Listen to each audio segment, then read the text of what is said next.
नमस्कार, आप देख रहे हैं एमएनएस न्यूज और मैं आपके साथ सेजल। आई नजर डालते हैं आज के खास खबरों पर। कानपुर में डफरीन अस्पताल में स्टाफ का ड्यूटी के दौरान डांस, वीडियो वायरल होने से मचा हंगामा। उत्तर प्रदेश के कानपुर स्थित जिला महिला अस्पताल से जुड़ा एक वीडियो सोशल मीडिया पर तेजी से वायरल हो रहा है, जिसमें अस्पताल का मेडिकल स्टाफ ड्यूटी के दौरान बॉलीवुड गानों पर डांस करता नजर आ रहा है। बताया जा रहा है कि यह वीडियो 26 जनवरी के जश्न का है, जिसे एक इंस्टाग्राम पेज के से पोस्ट किया गया है। वीडियो सामने आने के बाद स्वास्थ्य विभाग की कार्यप्रणाली पर सवाल उठने लगे हैं। करीब 30-40 सेकंड के इस वीडियो में नर्सिंग स्टाफ, वार्ड आया और अन्य कर्मचारी अस्पताल परिसर के भीतर ही फिल्मी गानों पर झूमते दिख रहे थे। वीडियो में मरीजों के बेड और मेडिकल उपकरण भी नजर आ रहे थे, जिसमें यह अंदेशा लगाया जा रहा है कि ड्यूटी टाइम का वीडियो है। मरीजों की तीमारदारों की मौजूदगी के बावजूद कर्मचारियों का यह व्यवहार लोगों को हैरान कर रहा है। वीडियो वायरल होने के सोशल मीडिया पर लोगों का गुस्सा फूट पड़ा है। कई यूजर्स ने अस्पताल प्रशासन और स्वास्थ्य विभाग से सख्त कार्रवाई की मांग की है। कुछ लोगों ने इसे मरीजों के प्रति लापरवाही और सरकारी अस्पतालों से अनुशासनहीनता का उदाहरण बताया है, जबकि कई यूजर्स ने मुख्यमंत्री और स्वास्थ्य मंत्री को टैग कर मामले के हस्तक्षेप की अपील की है। मामला सामने आने के बाद डफरीन अस्पताल प्रशासन हरकत में आ गया और मुख्य चिकित्सा अधीक्षक ने वीडियो की जांच के आदेश देते हुए कहा कि यदि वीडियो की पुष्टि होती है तो यह ड्यूटी टाइम का पाया जाता है तो संबंधित कर्मचारियों के खिलाफ कड़ी विभागीय कार्रवाई की जाएगी। अस्पताल प्रबंधक ने स्पष्ट किया है कि मरीजों की सेवा सर्वोच्च प्राथमिकता है और इसी तरह की गतिविधियों को बर्दाश्त नहीं किया जाएगा। अगली खबर, तेलंगाना में चलती ऑटो से कूदने लगी छात्राएं, एक की हुई मौत। तेलंगाना के कामारेड्डी जिले में एक दिल दहलाने वाली घटना सामने आई, जहां चलते ही ऑटो रिक्शा से कूदने के बाद 8वीं क्लास की छात्र की मौत हो गई। घटना के बाद माता पिता ने स्कूल पर लापरवाही का आरोप लगाया है। छात्रा मदनूर मंडल के कोडीचेरला गाँव की रहने वाली थी और क्लास 8 की छात्रा थी। घटना बोरलम गांव की लड़कियों के रेजिडेंशियल स्कूल के में रविवार शाम करीब 7:40 के आसपास हुई। सीसीटीवी फुटेज में देखा जा सकता है कि चलते ऑटो से एक एक करके कई छात्राएं कूदती नजर आ रही है। छात्रा के परिजनों ने इस मामले में स्कूल पर लापरवाही का आरोप लगाया है। परिजनों ने विरोध प्रदर्शन किया और पुलिस ने मामला दर्ज कर लिया है। पुलिस मामले की जांच कर रही है। स्कूल प्रबंधक के मुताबिक इन लड़कियों ने स्कूल गेट तक ऑटो में घुमाने के रिक्वेस्ट ऑटो वाले से की थी। इस घटना में स्कूल प्रबंधक और ऑटो चालक की लापरवाही सामने आ रही है।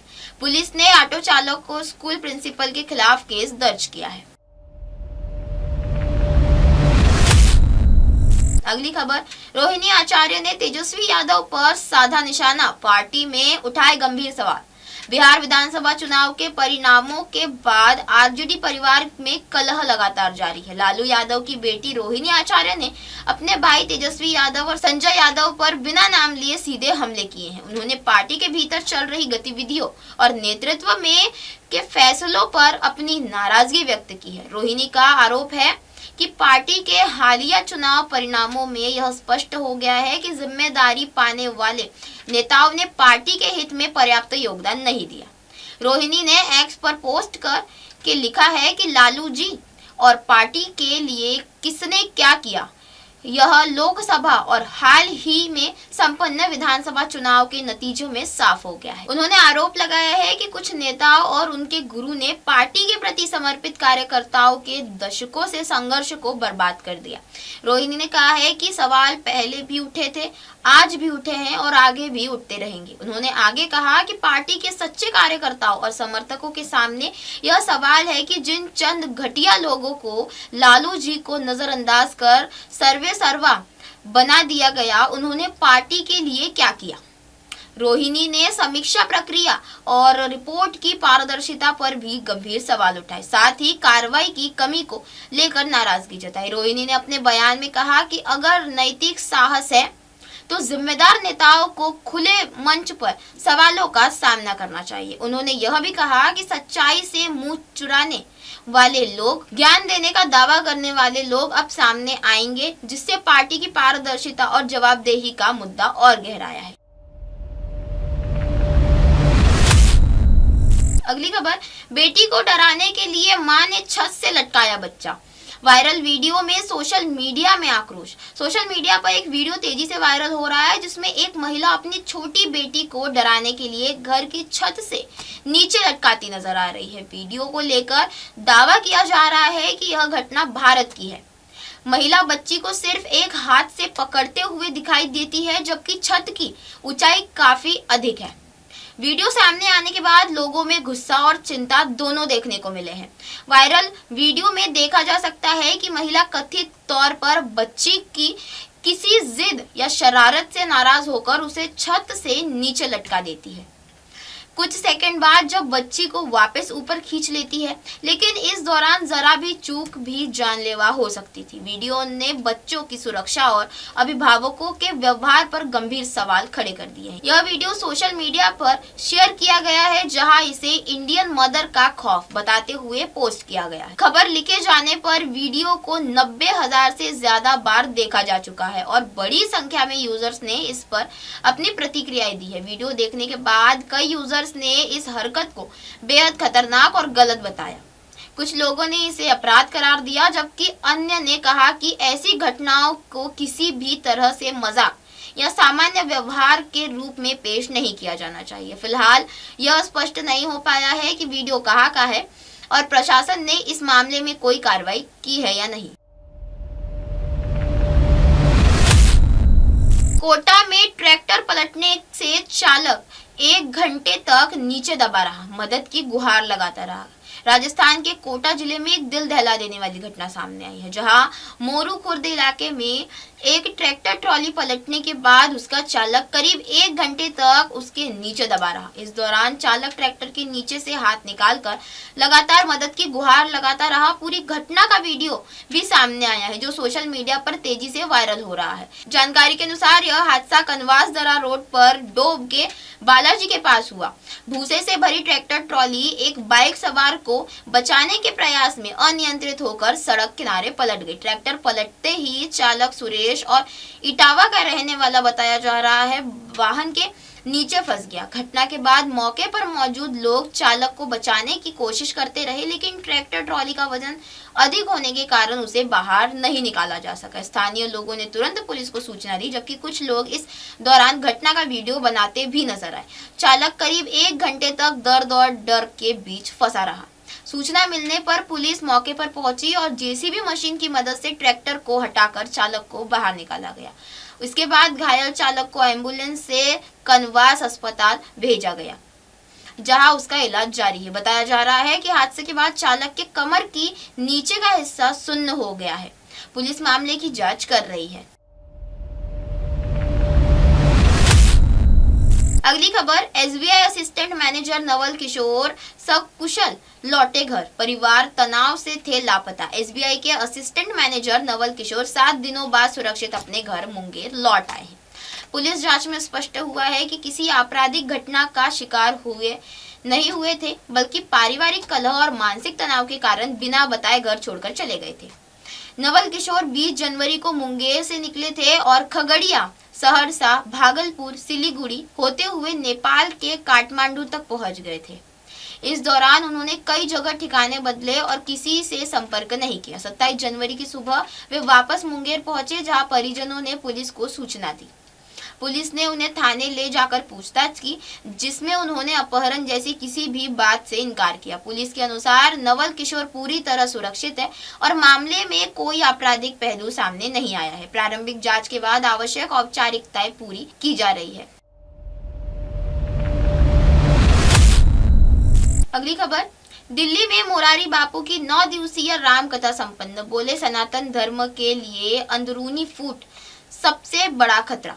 नई दिल्ली में भारत मंडपम में आध्यात्मिक गुरु मोरारी बापू की 9 दिवसीय राम कथा का समापन हो गया। 17 से 25 जनवरी तक चली मानस सनातन धर्म कथा में मोरारी बापू ने कहा कि सनातन धर्म समय और इतिहास की सीमाओं से परे है और इसके मूल्य सत्य, प्रेम, करुणा और अहिंसा है। उन्होंने इसे सभी आध्यात्मिक परंपराओं का समन्वय बताया। राम कथा के दौरान मोरारी बापू ने चेतावनी देते हुए कहा कि सनातन धर्म को आज सबसे बड़ा खतरा बाहरी नहीं बल्कि अंदरूनी फूट से है। उन्होंने ऐसे पंथों पर चिंता जताई जो अपने हितों के लिए पवित्र ग्रंथों में बदलाव कर भ्रम फैलाने की कोशिश कर रहे। बापू ने स्पष्ट किया कि सनातन धर्म की मूल परंपरा वेदों, उपनिषदों, पुराणों, भगवत गीता और रामचरितमानस तक ही सीमित है। इस आयोजन में कई प्रमुख हस्तियां शामिल हुई। दिल्ली की मुख्यमंत्री रेखा गुप्ता ने कथा में भाग लिया और इस दौरान यमुना नदी को पूरी तरह साफ करने का वादा किया। कथा के उद्घाटन में उपराष्ट्रपति सीपी राधाकृष्णन शामिल हुए, जबकि पूर्व राष्ट्रपति रामनाथ कोविंद ने उद्घाटन और समापन सत्र को संबोधित किया। खास बात यह रही कि मुरारी बापू राम कथा के लिए कोई पारिश्रमिक नहीं लेते हैं और प्रवचन व भंडारा पूरी तरह निःशुल्क रहता है। 65 वर्षों से राम कथा सुना रहे मुरारी बापू ने लाखों अनुयायी देश और दुनिया में फैले हुए हैं। अगली खबर, अजमेर कॉलेज प्रिंसिपल ने पाकिस्तान बड़ा भाई बयान पर हंगामा, दी सफाई। अजमेर के सम्राट पृथ्वीराज चौहान गवर्नमेंट कॉलेज के प्रिंसिपल मनोज बेहरवाल का एक बयान सोशल मीडिया पर वायरल हो रहा है, जिसमें उन्होंने पाकिस्तान को भारत के 12 घंटे बड़ा और बड़ा भाई बताया। बयान सामने आते ही राजनीतिक और सामाजिक स्तर पर हंगामा मच गया। यह टिप्पणी व्यावर में आयोजित एक शैक्षणिक कॉन्फ्रेंस के दौरान की गई थी। वीडियो वायरल होने के बाद लोगों ने बयान को आपत्तिजनक बताते हुए विरोध जताया और कार्रवाई की मांग की। विवाद बढ़ने पर प्रिंसिपल मनोज बेहरवाल ने सफाई देते हुए कहा कि उनका बयान व्यंग्यात्मक था और एक पुस्तक के संदर्भ में दिया गया था। उन्होंने स्पष्ट किया कि उनका उद्देश्य किसी की भावनाओं को ठेस पहुंचाना नहीं था। ये देखो, ये बहुत चालू आदमी, इसने कहा बस बहुत हो गया भाई साहब, अब आप चुप हो जाओ। हम सब में भारत का बोध जागृत हो, हम भारत की आत्मा को पहचाने, जिस समाज में हम रहते हैं उस समाज में हमारे ज्ञान को दें, क्योंकि पढ़े लिखे लोगों का समाज से कनेक्शन एकदम कट चुका है, वो उधर जाना ही नहीं चाहते। अपने अपने समाज की सेवा करें, चाहे शिक्षा से करें चाहे पैसे से करें। उनको भारत के ज्ञान के बारे में बताएं, भारत की विधि के बारे में बताएं, भारत के संविधान के बारे में बताएं। मैं अंतिम बातें, 2 बातें कह के खत्म करूंगा। हरिया, तेरी पर्ची समझ गया मैं, तेरा मतलब। 14 अगस्त 1947 को भारत के राजनीतिक पटल पर या पूरे विश्व के पटल पर एक नाम आया, इस देश का। क्या नाम है? अरे बोलो यार, पाकिस्तान। जोर से बोलो, डरते क्यों?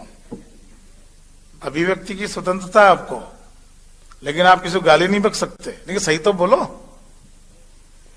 और 15 अगस्त 1947 को सुबह 10 साढ़े 10 बजे जो भी समय हुआ, एक देश आ गया, भारत। पाकिस्तान हमसे 12 घंटे बड़ा है, बड़ा भाई है हमारा। पहले उसने गुट्टी पी, पहले उसके गीत गाए गए, पहले उसको निलाया गया, पहले उसको सब कुछ कराया गया, और वो हमारा बड़ा भाई। और फिर हम सुबह पैदा हो गए और पता नहीं क्या क्या हो गया। मैं भारतीय ज्ञान ब्रह्म की बात कर रहा हूं, ध्यान रखना।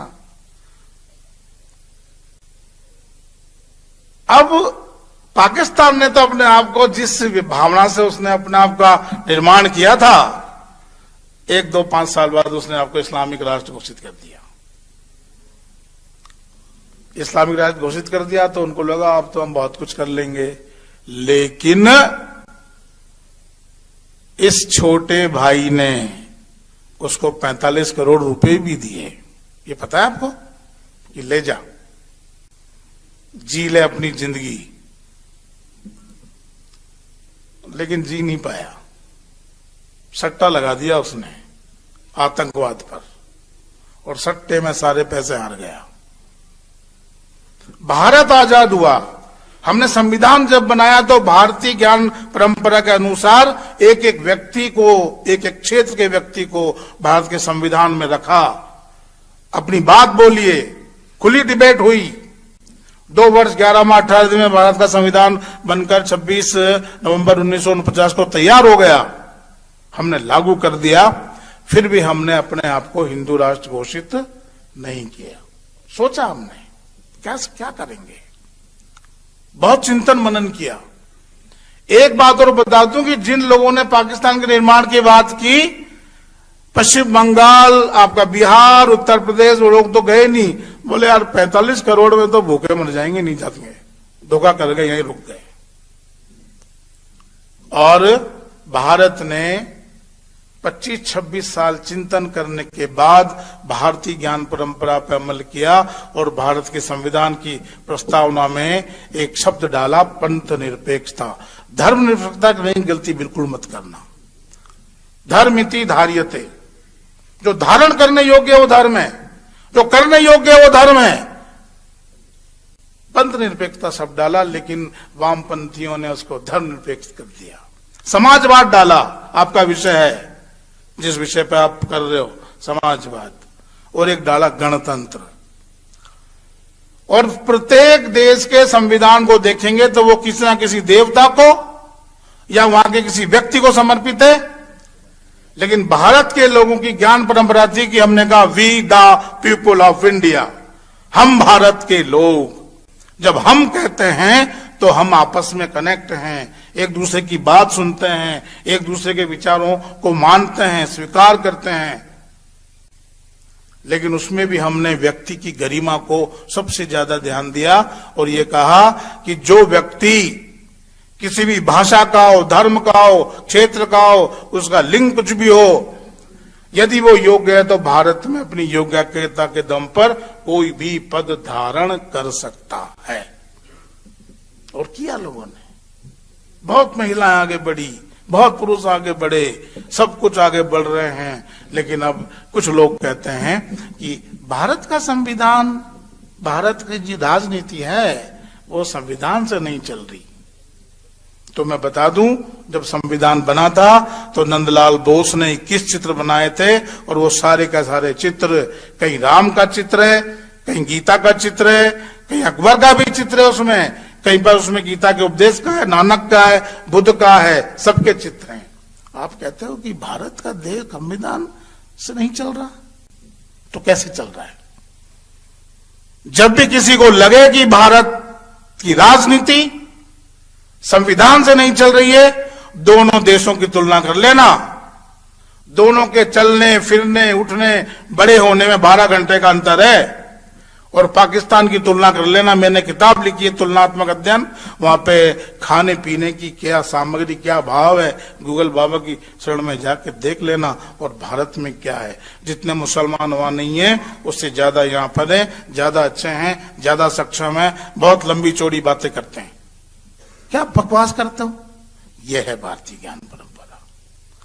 लेकिन हरिया ने मुझे चिट्ठी दे दी है, हम सब ऐसे आयोजन करते रहें, हमारी आने वाली पीढ़ी को भारत का ज्ञान बताते रहें, सही को सही कहें, गलत को गलत कहने की बात करें, विरोध करना सीखें। क्योंकि हम जब ये कहते हैं ना, अरे मेरा क्या लेना देना, इससे बहुत नुकसान होता है। ये भारतीय ज्ञान परंपरा में नहीं है। रोकना टोकना ये सीखिए, बहुत कुछ होगा। आप सभी ने मुझे बोलने का अवसर दिया, आपको बहुत बहुत धन्यवाद। बहुत बहुत बहुत बहुत आभार आदरणीय बहरवाल साहब का। क्या कहें आपके लिए कि अपना जमाना आप बनाते हैं, हम वो नहीं जिन्हें जमाना बना गया। तो बहरवाल साहब किस संघर्ष से इस पद पर पहुंचे, जीवन भर संघर्ष किया और आज भी जब अजमेर यहाँ पर आए, पधारे और ज्वाइन किया इन्होंने, तो अपने पुराने मित्रों के साथ किस तरह से बैठते हैं, कितनी आत्मीयता है इनकी। इनका व्यक्तित्व जरूर ऐसे देखने से कठोर लगता है, लेकिन उसी बांसुरी की तरह जो ऊपर से कठोर लेकिन अंदर से बड़ी मृदुल ध्वनि देती है, जिसका साक्षात दर्शन आपने यहाँ पर किया। और हमारा सौभाग्य रहा कि 2002-2003 में डूंगरपुर में आपका आशीर्वाद मिला, वहां से। नमस्कार जी। परसों मैं ब्यावर में एक शैक्षणिक संगोष्ठी के समापन में गया और जैसा कि अपन शैक्षणिक संगोष्ठियों में पुस्तकों का रेफरेंस देते हैं, तो मैंने एक पुस्तक है फ्रीडम एट मिडनाइट, उसके अनुसार ये कहा कि 12 घंटे पहले पाकिस्तान एक राजनीतिक इकाई के रूप में अस्तित्व में आया। और हमारा तो भारत प्रारंभ से ही सनातन राष्ट्र रहा है, और बड़े होने का मतलब क्या है? आप भारत की उपलब्धियां देखिए, और कभी कभी जो मैंने बात कही ये व्यंग्यात्मक रूप में कहती थी, लेकिन आप जब दोनों की तुलना करेंगे तो भारत कहाँ है और पाकिस्तान कहाँ है, आप इसको समझ सकते हैं। दूसरा विषय नेहरू जी का था, तो मैंने ऐसा कुछ भी नहीं कहा। मैं आपको बता दूं कि जो ब्रिटिश पत्रकार और जो अमेरिकन पत्रकार आए थे, तो वो 3 लोगों के साक्षात्कार लेने आए थे, एक अम्बेडकर जी का, एक जिन्ना का और एक गांधी जी का। लेकिन गांधी जी और जिन्ना उनसे नहीं मिल पाए, उन्होंने अम्बेडकर जी का ही साक्षात्कार लिया। और मेरा कोई ऐसा मंतव्य नहीं है, नेहरू जी का भी अपना कोई योगदान है। तीसरा विषय जिन्ना के बारे में आया, तो मैं तो ये बता रहा था उस पुस्तक के रेफरेंस को देकर के कि अपने प्रारंभिक दौर में जिन्ना कांग्रेस के बड़े नेता थे, कांग्रेस के लिए काम करते थे, लेकिन बाद में उनकी राजनीतिक और व्यक्तिगत महत्वाकांक्षाएं बढ़ गई और उसके कारण भारत का विखंडन हुआ। इस पूरे व्याख्यान के दौरान मेरी कोई मंतव्य भावना किसी की भावनाओं को आहत करने की नहीं थी, और यदि आप मेरा पूरा व्याख्यान देखेंगे तो आप चीजों को ठीक से समझ पाएंगे। अगली खबर, खरगोन में सरकारी स्कूल की किचन में निकला 6 फीट लंबा कोबरा, बच्चों में मची अफरा तफरी। मध्य प्रदेश के खरगोन जिले में एक सरकारी हाई स्कूल में उस समय दहशत फैल गई जब मिड डे मील की तैयारी के दौरान स्कूल की किचन में 6 फीट लंबा कोबरा सांप फन फैलाए बैठा मिला। सांप को देखते ही स्कूल स्टाफ में हड़कंप मच गया और कुछ ही देर में इसकी खबर पूरे स्कूल में फैल गई। किचन में बर्तन और अनाज के बोरों के बीच छिपे कोबरा की सूचना मिलते ही छात्र छात्राएं डर के मारे अपनी कक्षाओं में बैठकर खुले मैदान में भाग गए। शिक्षकों ने तुरंत बच्चों को सुरक्षित स्थान पर पहुंचाया और पूरे इलाके को खाली करा दिया, जिससे किसी तरह की अनहोनी न हो। इसके बाद गांव के सर्पमित्र छत्तर नागराज को बुलाया गया। करीब 2 घंटे की मशक्कत के बाद उन्होंने फुर्तीले और बेहद जहरीले कोबरा को सुरक्षित तरीके से पकड़ लिया। रेस्क्यू के दौरान मौके पर मौजूद लोग दूरी से पूरी कार्रवाई देखते रहे। सर्पमित्र ने बताया कि यह इंडियन स्पेक्टिकल्ड कोबरा था, जो अत्यंत विषैला होता है। रेस्क्यू के बाद सांप को सुरक्षित रूप से पास के जंगल में छोड़ दिया गया। गनीमत रही कि इस घटना में कोई घायल नहीं हुआ।